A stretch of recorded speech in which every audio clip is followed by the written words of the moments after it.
where we met. I could tell by your smile you hadn't been with a good girl like me in a while. Yeah, you were impressed, couldn't leave me alone. Text me every time that you pick up the phone. And I control. Kẹp nó đây.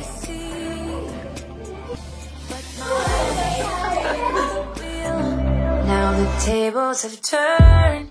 Now I'm up all night. I'm picturing you acting like a fool.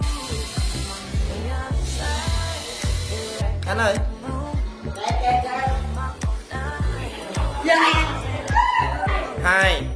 2, 1, bắt đầu.